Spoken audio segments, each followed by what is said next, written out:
ભરૂચ જિલ્લામાં ધોરણ 10 અને 12ની બોર્ડની પૂરક પરીક્ષા 23 જૂનથી શરૂ થશે। બોર્ડની પૂરક પરીક્ષામાં પ્રથમ વખત ગમે તેટલા વિષયમાં નાપાસ વિદ્યાર્થીઓ પણ પૂરક પરીક્ષા આપી શકશે।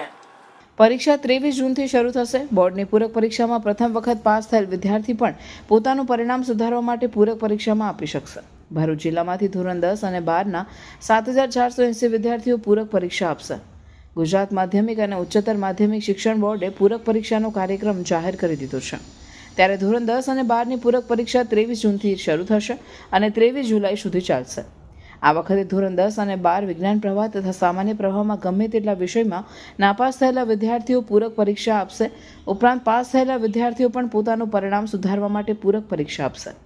અગાઉના વર્ષોમાં બોર્ડે પૂરક પરીક્ષા જુલાઈ માસમાં લેવામાં આવતી હતી, પરંતુ ગત વર્ષથી આ પરીક્ષા જૂન માસમાં જ શરૂ કરી દેવામાં આવશે। આમ ભરૂચમાં 3 કેન્દ્રમાં 28 બિલ્ડિંગમાં 265 બ્લોકમાં બેઠક વ્યવસ્થા કરવામાં આવી છે, જેમાં ધોરણ 10 અને 12 વિજ્ઞાન અને સામાન્ય પ્રવાહના 7480 વિદ્યાર્થીઓ પૂરક પરીક્ષા આપશે, જે માટેના સુચારુ આયોજનને તંત્ર દ્વારા અંતિમ ઓપ આપવામાં આવી રહ્યો છે।